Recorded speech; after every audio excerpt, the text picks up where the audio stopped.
Bonjour les amis, j'espère que vous allez très bien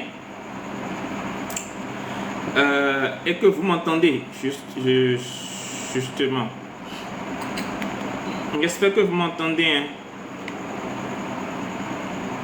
Si vous m'entendez, les premiers qui viennent de rejoindre le live là, si vous m'entendez, dites-le moi dans les commentaires. Je vais m'assurer que vous m'entendez. Voilà. Si vous m'entendez, saluez-moi. Faites un commentaire. Faites quelque chose quand même pour que je sache que vous m'entendez. Je lis vos commentaires. Est-ce qu'il y a des gens qui m'entendent?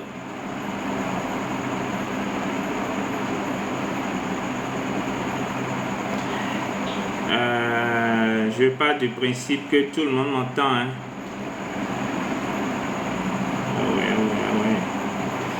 Je pars du principe que tout le monde m'entend. Voilà. Donc aujourd'hui, nous allons... Alors, le live sera en deux phases. Hein. Pour ceux qui viennent de rejoindre, le live sera en deux phases. La première phase va consister justement à parler avec vous, à échanger sur la thématique du jour. Aujourd'hui, nous allons parler d'une thématique hyper intéressante. Sako, bonjour. Vraiment, est-ce que vous m'entendez? Je veux vraiment m'assurer que vous m'entendez. Ah, Raïssa vient de rejoindre le live.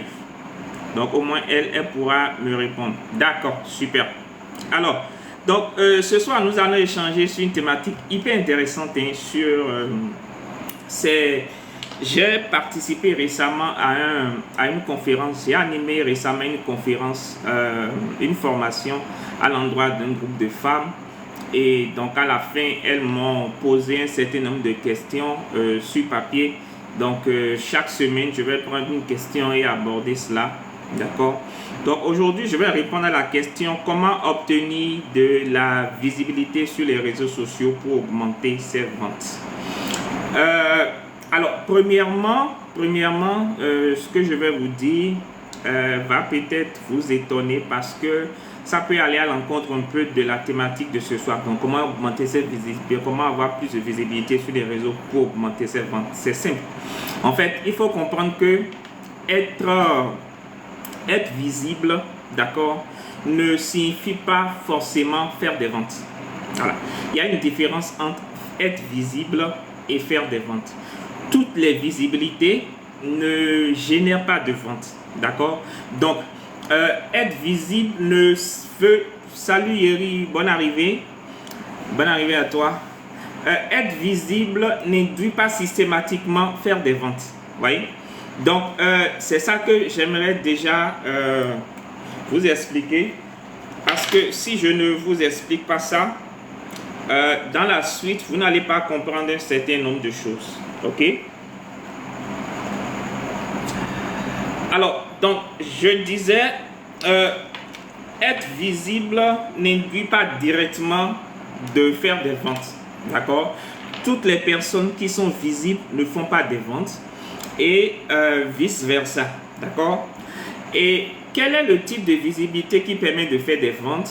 C'est la visibilité qui vous permet d'atteindre les bonnes personnes, d'atteindre les personnes à qui vous voulez vendre. Si par exemple vous avez 1000 abonnés, 1000 personnes qui vous suivent sur les réseaux sociaux, et supposons même que vous avez 1 million de personnes, 1 million d'abonnés qui vous suivent sur les réseaux sociaux, et que les 1 million n'ont pas le pouvoir d'achat, d'acheter vos produits, vos services, vous avez un problème parce que vous avez 1 million de personnes inutiles.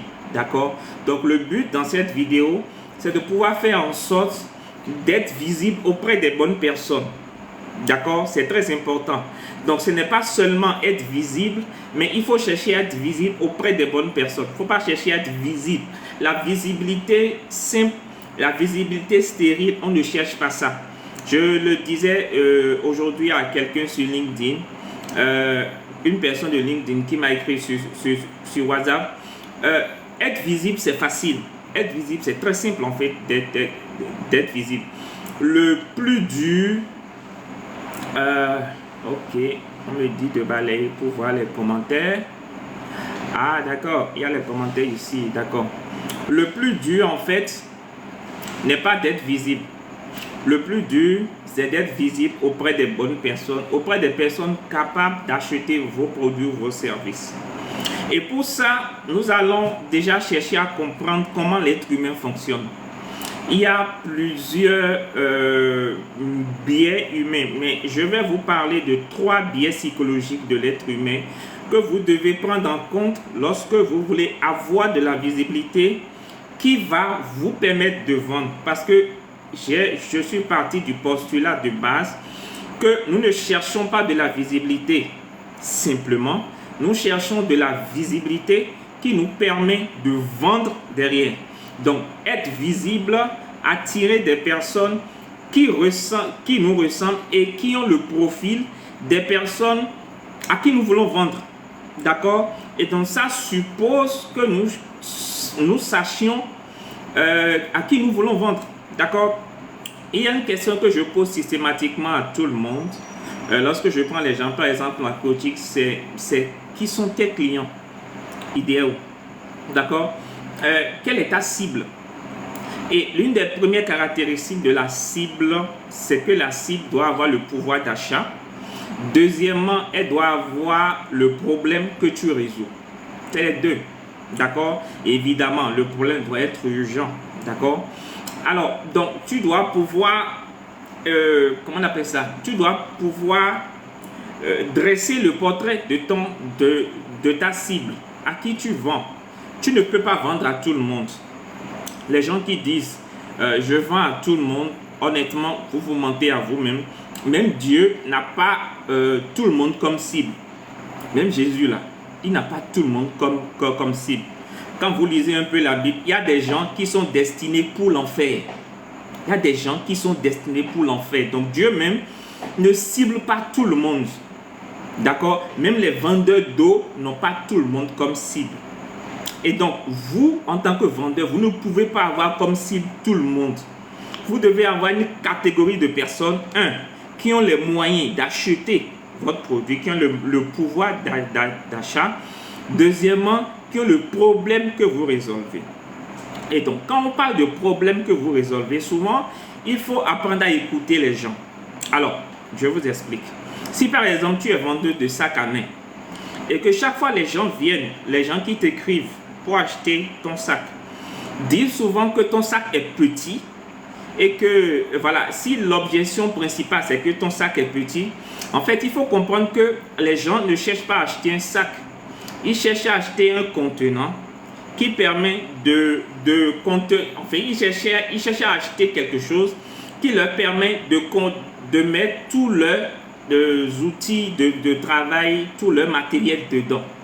Donc, au lieu de mettre en avant vendeur de sacs, je vends des sacs et tout, non, je ne vends pas des sacs, je vends une solution qui vous permet de pouvoir centraliser tous vos outils, tout votre matériel en un même endroit. Donc, c'est de ça qu'il s'agit. Donc, il faut déjà dresser le profil de la personne à qui tu veux vendre.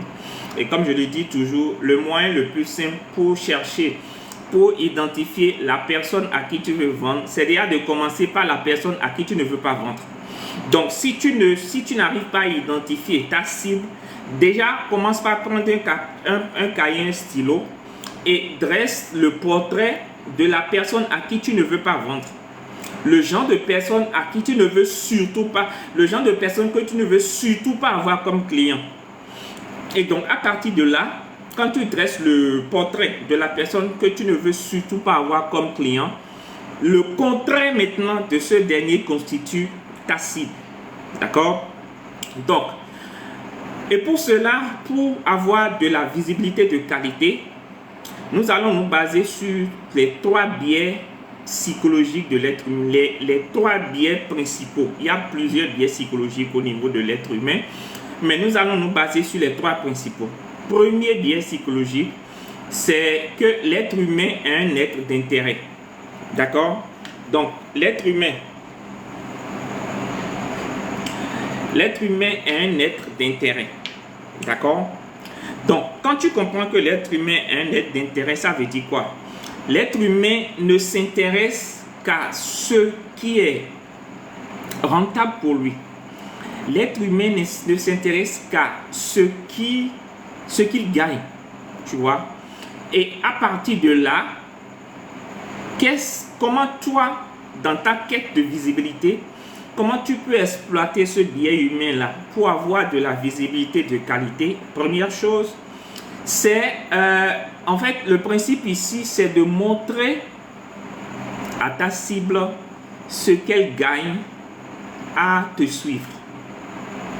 Il faut que la personne, c'est-à-dire que tu te mets-toi un peu à la place de la personne et pose-toi la question, est-ce que ce contenu que je poste là, si j'étais à la place de ma cible, est-ce que ce contenu me permet de m'abonner à un compte qui ressemble au mien? Vous voyez? Et donc, ça t'amène à faire quoi? Premièrement, en termes d'action que tu peux poser pour avoir de la visibilité, c'est de créer du contenu qui répond directement aux besoins et aux désirs de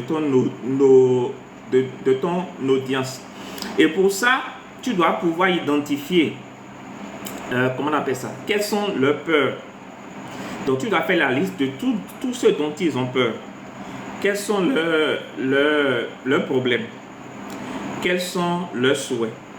Quels sont leurs désirs? Tu vois un peu? Donc, pour que les gens te suivent, tu dois leur donner une raison de te suivre, une raison de s'abonner à ton compte. Et donc, tu dois parler de leur réalité. OK? Et pour parler de leur réalité, ça suppose que tu les connais. Donc, en amont de ta création de contenu, tu dois prendre le temps de discuter avec des personnes qui ressemblent à ta cible. Moi, mon plus gros passe-temps sur les réseaux sociaux, c'est la discussion. Le boulot que je fais le plus en arrière-plan de ma création de contenu, c'est que je me tape énormément de causeries, de discussions sur WhatsApp, sur LinkedIn, sur les réseaux sociaux.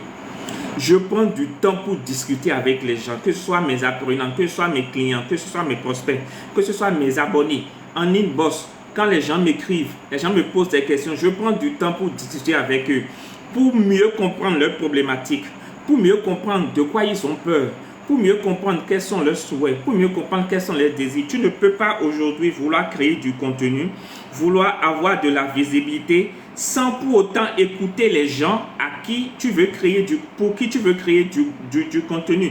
C'est comme être en couple avec quelqu'un, vouloir lui faire du bien, mais sans prendre le temps de connaître la personne. Et un moyen de connaître ton partenaire, c'est de passer du temps avec lui, c'est de lui poser des questions pour connaître concrètement qu'est-ce qu'il aime, qu'est-ce qu'il n'aime pas. Et ça, personne ne le fera à votre place. Si vous ne prenez pas du temps pour discuter avec les gens, vous ne saurez pas qui ils sont, vous ne saurez pas ce qu'ils veulent et vous ne saurez pas qu'est-ce qu'il faut leur donner. C'est important de discuter avec les gens. Donc aujourd'hui, moi, un exercice que je peux vous donner de façon simple à partir d'aujourd'hui, fixez-vous comme objectif chaque jour de discuter avec 2, 3, 4, 5 personnes qui sont dans votre audience. D'accord? Écrivez-leur une bosse, par surprise, par exemple. Souhaitez-leur bonne journée, comment la journée s'est passée. Et commencez par taper de la discussion. Si par exemple c'est son anniversaire, souhaitez-lui bon anniversaire. Créez un prétexte en fait. Créez un prétexte pour taper la discussion avec les gens. Vous comprenez un peu? Donc vous ne pouvez pas aujourd'hui avoir une audience, vouloir attirer des gens, mais vous ne discutez pas avec eux. Ce n'est pas possible. Vous êtes dans une relation, de séduction. Et donc vous devez forcément discuter avec les gens pour qu'ils vous les fassent du bien. Donc une fois que vous discutez avec eux régulièrement, vous les connaissez. Et vous pouvez personnaliser vos messages Demandez-leur. Moi, il m'arrive souvent de poser des questions sur les réseaux sociaux pour demander aux gens quels sont les sujets sur lesquels ils veulent que je crée du contenu. Par exemple, sur ce live que je fais, la thématique ne provient pas de moi. C'est des gens qui m'ont posé des questions et j'ai choisi une question aujourd'hui que j'ai décidé de développer. Vous voyez? Donc, faut pas que les sujets dont vous allez parler, ça sorte de votre tête. Non. Ça doit sortir de la tête des gens pour qu'ils voulaient créer du contenu. Deuxièmement, toujours dans ce biais humain, vous devez, comment on appelle ça, montrer la valeur ajoutée concrète de ce que vous vendez comme service, ce que vous vendez comme produit. Par exemple, vous vendez un produit. Vous savez, les gens aujourd'hui, il faut comprendre un phénomène simple. Les gens aujourd'hui cherchent des résultats rapides. Montrer non seulement des résultats rapides, mais des résultats tangibles et concrets. Donc, dans votre contenu, mettez en avant en quoi est-ce que votre produit, en quoi est-ce que votre service leur permet d'atteindre des résultats rapides, concrets, fiables, tangibles, touchables. D'accord? Je n'ai pas d'exemple là qui me viennent à l'esprit, mais après je vais prendre les questions dans les questions et tout, j'aurai le temps de répondre de façon spécifique. Vous voyez? Donc, prenez aujourd'hui le produit que vous vendez, le service que vous vendez. Quel résultat mesurable vous pouvez offrir à vos clients, à vos prospects? Quel résultat mesurable vous pouvez leur offrir tout de suite, rapidement, en quelques semaines, en un mois, en quelques mois, qui leur permet comment on appelle ça, de justifier ce qu'ils vous payent. Parce que quand quelqu'un vous paye de l'argent et n'a pas de résultats immédiats, n'a pas un retour sur investissement immédiat, il se pose la question. Donc, dans vos contenus, mettez souvent en avant qu'est-ce que les gens gagnent de façon immédiate. Ok? Troisièmement, si vous voulez attirer vraiment de la visibilité, créez ce que j'appelle du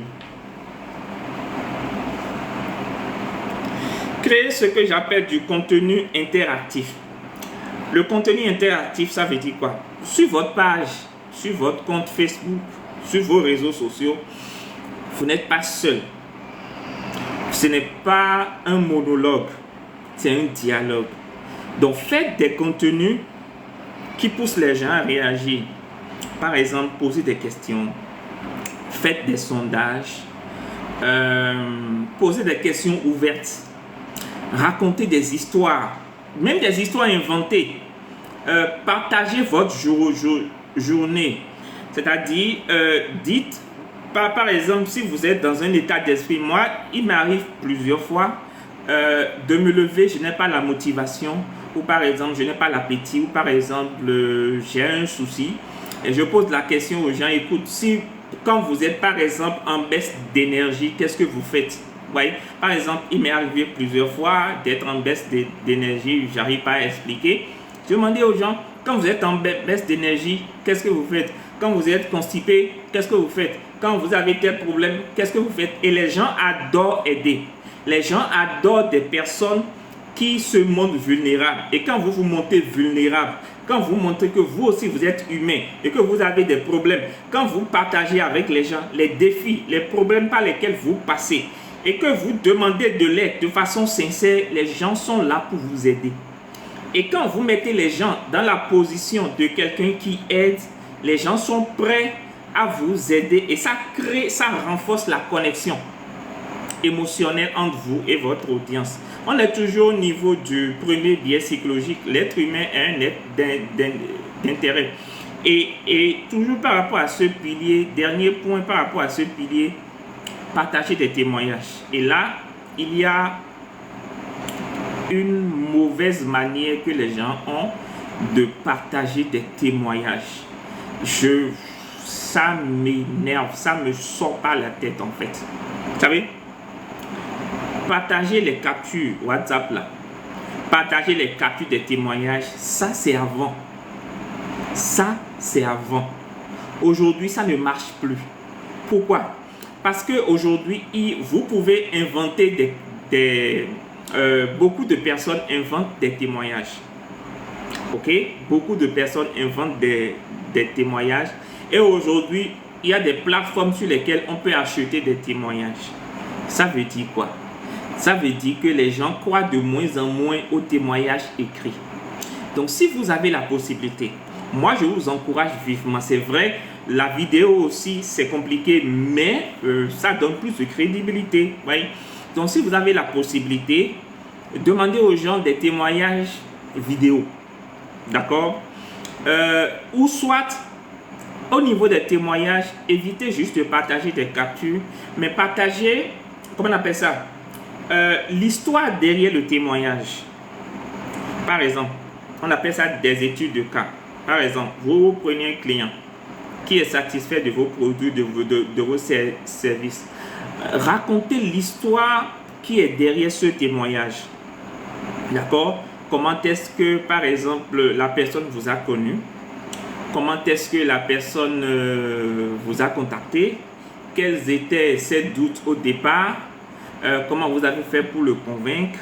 Quelle est la méthode que vous avez utilisée? Ça a duré combien de temps? Les résultats sont venus au bout de combien de temps? Donc, documentez, voilà, racontez l'histoire derrière le témoignage en indexant la personne. Vous voyez, ça donne beaucoup plus vie et ça permet à votre lecteur, aux gens qui vous lisent, de se projeter, de se dire, ok, s'il y a une méthode pour le faire, c'est que c'est possible pour moi. Le deuxième biais psychologique de l'être humain, c'est, je dis souvent, l'être humain oublie vite. L'être humain oublie vite. Ça veut dire que vous devez publier, vous devez être régulier, constant dans votre contenu. Il ne s'agit pas de publier une seule fois pour pouvoir gagner des clients, non. Actuellement, par exemple, je suis en train de lancer un challenge sur LinkedIn. Ça fait pratiquement 20 jours que je communique dessus. D'accord? Mais jusqu'à aujourd'hui, je suis autour du 17e jour que je suis en train de communiquer dessus. Mais jusqu'au 17e jour, je continue d'avoir de nouveaux inscrits. Ça veut dire qu'il y a des gens, depuis le premier jour, qui voient la publication. Mais ils ont attendu le 17e jour. Aujourd'hui même, j'ai eu des inscrits. Ils ont attendu le 17e jour pour s'inscrire. D'autres vont attendre le 20e jour pour s'inscrire. Si je fais la promotion du challenge pendant 30 jours, il y a des gens qui vont attendre le 30e jour pour s'inscrire. C'est comme ça que ça marche. Il y a des gens qui vont s'inscrire au premier coup. Il y a d'autres, ils vont devoir lire la même chose. Vous allez devoir en parler sous plusieurs angles. Vous allez devoir mettre en avant le produit, mettre en avant les différents aspects de l'offre, les avantages, les bénéfices. Vous allez devoir jouer sur la rareté, présenter les différents membres de l'équipe, partager les témoignages, partager l'expérience client, dire aux gens où est-ce qu'ils peuvent acheter votre produit. En fait, parler de votre offre sous plusieurs angles. D'accord? Donc, rappelez régulièrement aux gens ce que vous vendez. Il ne s'agit pas simplement de créer du contenu éducatif, de créer du contenu pour sensibiliser les gens, non. Mais parlez-leur tout le temps, régulièrement, c'est-à-dire au moins chaque semaine là. Ils doivent entendre parler de votre offre, de votre produit au moins 2 à 3 fois. N'ayez pas honte de parler. Si quelqu'un est fatigué de lire vos posts commerciaux, la personne ne fait pas partie de votre cible. Quelqu'un qui fait partie de votre cible ne sera pas fâché de vous lire tout le temps. Et d'ailleurs, un test simple. Un des moyens pour faire fuir, pour faire fuir les faux abonnés ou les abonnés qui ne seront jamais clients, c'est de publier régulièrement vos offres. Ça permet déjà de faire un filtre. D'accord? Quand vous faites du contenu gratuit tout le temps, à un moment, vous allez attirer les personnes qui adorent. Vous allez attirer les personnes qui adorent la gratuité. D'accord? Vous allez attirer les personnes qui adorent la gratuité. Mais lorsque vous allez vous mettre à vendre, vous allez filtrer automatiquement les personnes qui veulent acheter vos produits, il y a des gens qui ont besoin de regarder plusieurs fois. D'accord? Et n'hésitez pas vraiment à recycler vos meilleurs contenus sous différentes formes. Par exemple, si vous voyez un contenu qui a bien marché, repostez après un mois. Les gens oublient. Écoutez, les gens ne sont pas sur les réseaux sociaux pour mémoriser vos posts. Généralement, dès qu'ils ont lu le post, même si le post leur a parlé, ils vont peut-être enregistrer, mais ils oublient. La plupart des gens oublient ce que vous avez posté. Donc, n'hésitez pas à reposter vos posts qui ont bien marché. Idéalement, repostez-les sous différents formats. D'accord? Repostez-les sous différents formats, pas sous le même format. Un post que vous avez fait par exemple en format test, vous pouvez le reposter en format image ou le reposter en format carrousel ou le reposter en format vidéo sous différentes formes où vous pouvez changer la coche, changer le CTA et reposter. Vous pouvez changer quelques mots de là ou même reposter exactement. D'accord? Voilà. Donc, faites aussi, toujours par rapport à ce deuxième pilier, faites beaucoup de live. Et j'irai loin. Faites non seulement des lives, faites beaucoup de lives.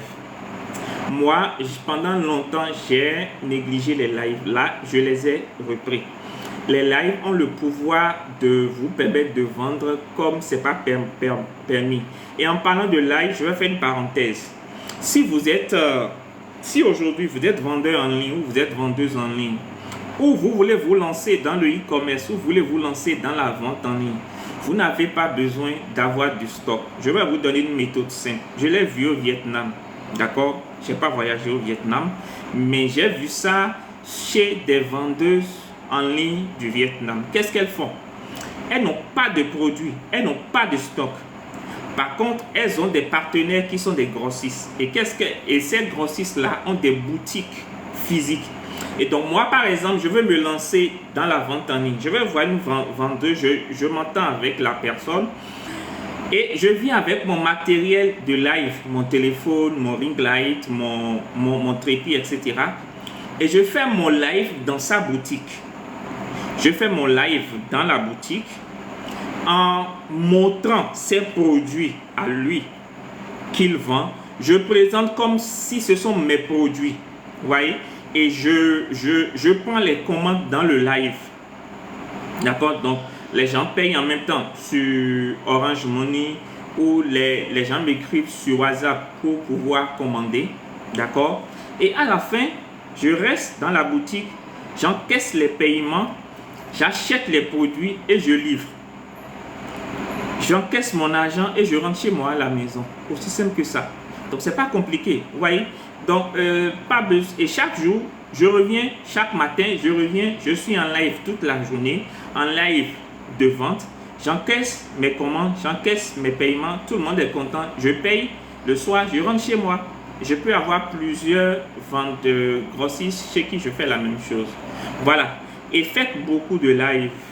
Utilisez les stories. Et l'un des meilleurs moyens de faire des lives aujourd'hui, des lives dans lesquels vous vendez, c'est dans le live de raconter des histoires. Donc, ça peut être une histoire fausse. Vous pouvez aller prendre une histoire sur Internet. Vous pouvez prendre votre propre histoire. L'histoire, ce qui vous est arrivé, par exemple, la veille. Un fait qui vous est arrivé la veille. Vous prenez et vous racontez l'histoire. Et quand on parle de raconter l'histoire, les gens pensent que c'est... Non, raconter l'histoire, c'est par exemple partager les coulisses de votre business. Dites aux gens quelles sont vos valeurs, pourquoi vous avez choisi d'avoir ces valeurs-là, d'où vient le nom de votre entreprise, comment vous avez eu l'idée, quel est votre quotidien en fait. Partagez avec les gens votre quotidien. C'est ça, raconter une histoire. Par exemple, moi, je suis sorti aujourd'hui, je suis parti voir un client au marché, j'ai discuté avec lui, je lui ai partagé des stratégies. C'est déjà une histoire que si je voulais, je pouvais raconter sur les réseaux sociaux pour créer du contenu pour aujourd'hui en fait. Si j'avais eu des désagréments sur le chemin, j'allais partager avec les gens. Vous voyez? Et dernier biais psychologique humain, je ne pourrai pas tout dire, enfin, je vais partager les trois, après il y aura un autre live pour une autre thématique. Dernier biais de l'être humain, c'est ce que j'appelle la peur de perdre. L'être humain a peur de perdre. L'être humain a peur de perdre. L'être humain a peur de perdre. Ça veut dire quoi? Ça veut dire que en tant que vendeuse, quand vous comprenez ça, il y a trois choses à mettre en place pour utiliser la peur de perdre pour vendre. La première chose à mettre en place en utilisant la peur de perdre, c'est d'utiliser la gratuité. La gratuité est le seul moyen aujourd'hui pour pousser les gens à acheter en utilisant la peur de perdre. À partir du moment où les gens ont peur de perdre et que vous utilisez la gratuité pour les attirer, automatiquement ça casse toutes les barrières, je veux dire, à votre niveau. D'accord? Donc, par exemple, ayez en fait, je ne dirais pas des produits gratuits, mais ayez en fait des produits, on appelle ça des produits d'appel. Oui, vous pouvez avoir des produits gratuits. Par exemple, quand vous êtes vendeur en ligne, faites par exemple des événements physiques et virtuels gratuitement pour pousser les gens à venir collaborer avec vous. Vous voyez, par exemple, faites des formations gratuitement, faites des événements gratuits pour votre audience, faites des lives, d'accord? Faites des choses gratuitement et qui permettent en fait aux gens de pouvoir faire le premier pas. Je prends souvent l'exemple des GSM. Les GSM vendent par exemple des produits, des cartes SIM à 100 francs. Vous voyez? Il y a même des produits, des produits et des services qui sont quasi gratuits. Je ne dis pas de vendre vos produits gratuitement, mais ayez des offres à bas prix, des offres gratuites. Par exemple, quel exemple je vais prendre? Vous vendez par exemple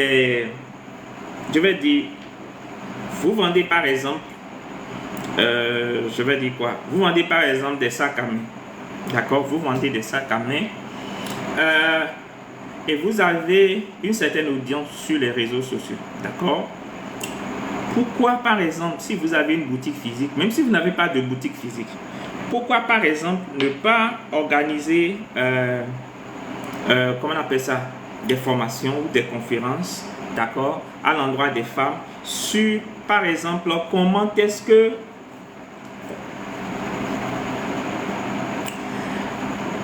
je ne sais pas moi, identifier par exemple une des problématiques de votre audience, d'accord, les femmes par exemple comment miser sur sa féminité, des choses comme ça, comment concilier vie personnelle et vie professionnelle, d'accord, comment faire le choix de son conjoint, comment éduquer son enfant.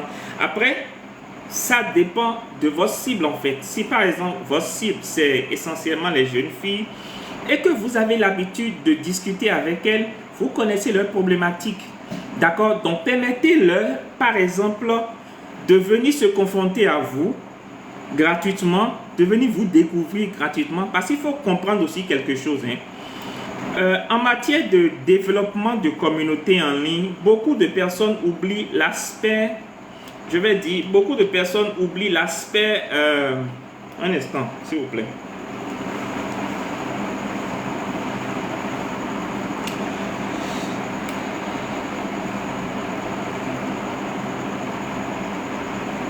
Beaucoup de personnes oublient l'aspect physique.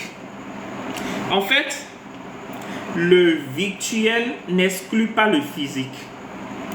Le physique, les activités physiques nourrissent le virtuel. D'accord? Les activités physiques vous permettent in fine de développer une communauté. D'accord? Donc, cherchez souvent à amener les gens du virtuel au physique. Par exemple, ça peut être un club de sport entre filles que vous allez mettre en place. D'accord? Si vous vendez par exemple. Ça peut être par exemple une séance de shooting photo que vous allez faire gratuitement à tous vos clients. D'accord? Ok? Ou vous organisez par exemple un événement et vous offrez des shooting photos gratuitement aux gens. Ouais, c'est un investissement que vous faites. Ou vous offrez gratuitement des shooting photos à vos abonnés. La seule condition, c'est qu'ils achètent un de vos produits. Vous voyez? Donc, créez souvent des offres gratuites, d'accord, pour derrière amener les gens à casser cette barrière-là, vous contacter et derrière découvrir ce que vous vendez. C'est important. C'est important. Beaucoup de personnes pensent que parce que je vends en ligne, je dois tout faire en ligne. Non. Sortez souvent les gens du virtuel. Amenez-les souvent dans le réel, dans le physique. D'accord? Qu'ils vous rencontrent, qu'ils discutent avec vous. Ça permet aux gens de créer plus de connexions et plus de recommandations. Et ça permet de créer une communauté soudée. Ça permet aux gens aussi de vous recommander. D'accord? Parce que les gens ont tellement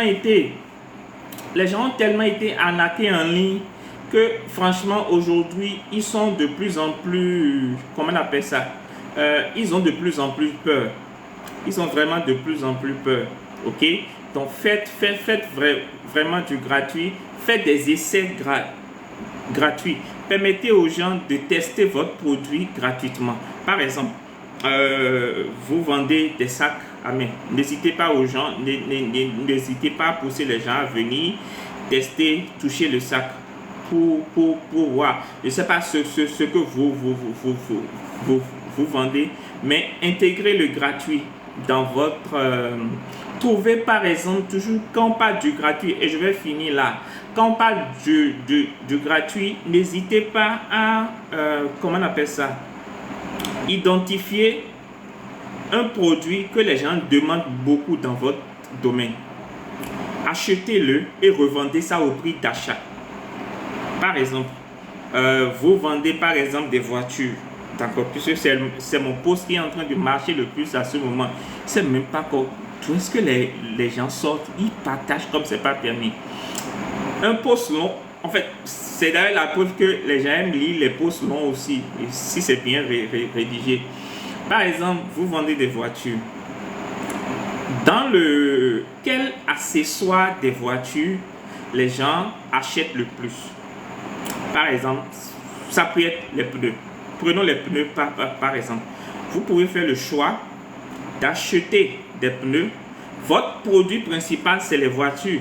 Mais vous faites le choix d'acheter des pneus et de revendre au prix d'achat. Donc, vous achetez les pneus en gros et vous les revendez au prix d'achat. Ça veut dire que, votre prix est plus bas que le prix du marché. Résultat, vous vendez, vous allez attirer plus de clients. Les gens viendront en voulant acheter des pneus, vont découvrir que en fait, vous ne vendez pas que des pneus, vous vendez aussi des voitures. Vous allez souvent entendre, on dit que McDo ou Burger King, ils ne vendent pas. Burger King ne vend pas des burgers, il fait de l'immobilier. C'est vrai, vous voyez. Starbucks ne fait de l'immobilier, ils ne vendent pas des cafés, ils font de l'immobilier. Mais ils ont mis en place un produit qui attire les gens. Donc, identifiez dans votre thématique qu'est-ce que les gens aiment acheter souvent dans votre domaine. Achetez ça en gros, en Chine, par exemple. Revendez ça au prix d'achat. Donc, vous ne perdez pas, vous ne gagnez pas. Mais ça vous permet d'attirer les gens pour après découvrir ce que vous vendez. C'est important, d'accord? Et dans vos lives, faites des démonstrations, d'accord? Faites des parce que quand vous vendez dans les lives, évitez de vouloir montrer. Non, mettez en avant les aspects que les gens veulent voir. J'ai parlé tout à l'heure des... Quelqu'un qui veut acheter par exemple un sac et qui dit que le sac est trop petit, c'est qu'il veut acheter un sac grand. Donc, montrez par exemple, les aspects qui permettent aux gens de voir que votre sac est grand. Par exemple, montrer l'intérieur, montrer que ça a plusieurs poches, montrer que ça peut contenir plusieurs choses, mettez plusieurs choses dedans. Donc, dans les lives, il ne s'agit pas, parce que je vois des gens, ils disent, bon, voilà, je vends tel produit, je vends tel produit, bon, ça là, c'est à tel prix, ça fait ça, ça, non. Démontrer aux gens la caractéristique. Vous vendez un téléphone, par exemple, et vous savez que le téléphone est résistant. Vous savez que votre téléphone est résistant. Qu'est-ce que vous faites? Jetez ça en l'air, laissez le téléphone tomber en live devant les gens. Ils vont voir que votre téléphone est résistant. Arrêtez de dire non, le téléphone est résistant. Non. Démontrez aux gens concrètement dans vos lives. L'une des raisons pour lesquelles les gens ne vendent pas dans les lives, c'est qu'ils ne démontrent pas. Ils ne font que parler. Ils ne démontrent pas. Si vous ne démontrez pas, personne ne va acheter ce que vous vendez. Et un des moyens de démontrer aussi, ça dépend après de la thématique dans laquelle vous êtes, c'est de montrer les avant et les après. Voilà. Donc, si par exemple, vous êtes dans le, je ne sais pas moi, ça dépend. Vous n'êtes pas, par exemple, coiffeuse. Voilà. Vous êtes coiffeuse, par exemple, ou vous faites de la décoration intérieure. Prenez souvent des photos. Par exemple, vous faites de la décoration ou de la décoration tout court. Prenez le visuel avant votre déco. Filmez-vous un peu pendant que vous êtes en train de faire la déco et montrez le résultat final. Ça permet aux gens de se connaître le avant et le après. D'accord? Ne prenez pas juste des photos de la fin. Voilà. Prenez des avant et après. Voilà un peu ce que je voulais partager avec vous dans cette vidéo. S'il y a des questions, alors vous avez deux options. S'il y a des questions, la première option, c'est de demander à monter dans le live et je vais vous autoriser à venir dans le live, poser votre question en live. La deuxième option, c'est de poser vos questions dans le chat. Je vous écoute, les amis.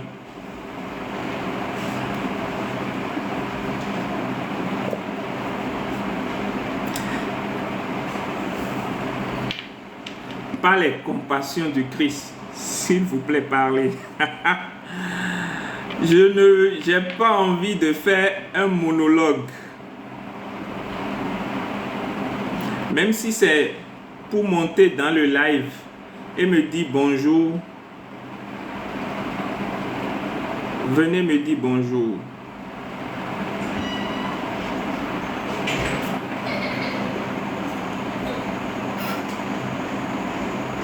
Je vous écoute, les amis. Ah, super, super. Dorothée me dit comme je suis. Donc, c'est rassurant. Désolé si je suis les sueurs comme ça, hein. Je suis au Burkina pour ceux qui ne le savent pas. L'un des pays les plus chauds de la planète. Mais on aime quand même. Je t'en prie, Yeri. Je t'en prie. Oui, Raïssa, bonsoir. Bonsoir, mon ami Dieudonné.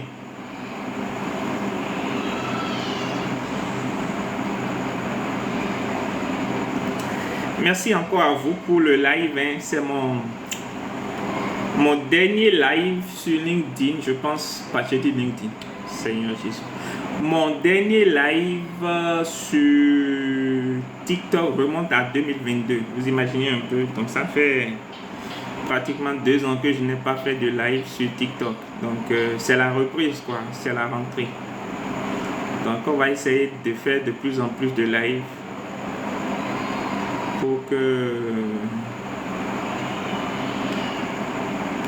pour aider plus de personnes. Bon, écoutez, s'il n'y a pas de questions, Demain, c'est dimanche. Je vais vous laisser aller me coucher. Ah, une personne, je pense une personne.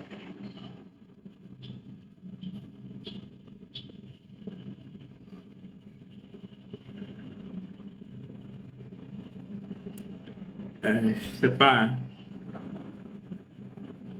Je ne sais pas. Ok. Euh, S'il n'y a pas de questions, ouais, je vais partager ça. Je vais partager ça sur Facebook. Ouais, les gens sont dans le bruit. Ils sont dans le bruit. Ils vont venir nous retrouver en début de semaine et ils vont payer pour avoir ça. C'est exprès que j'ai choisi samedi soir pour avoir les personnes vraiment, vraiment déterminées, quoi. Merci beaucoup, beaucoup, Raïssa. Merci Dieudonné. Merci Eri. Merci à tous. Passez une excellente soirée. On se retrouve samedi prochain, je pense. Je vais faire le live maintenant tous les samedis sur une thématique. Donc, on se retrouve samedi prochain pour encore explorer une autre thématique. Portez-vous bien. Ciao. Merci Dorothée. Ciao, ciao. Dieu vous bénisse.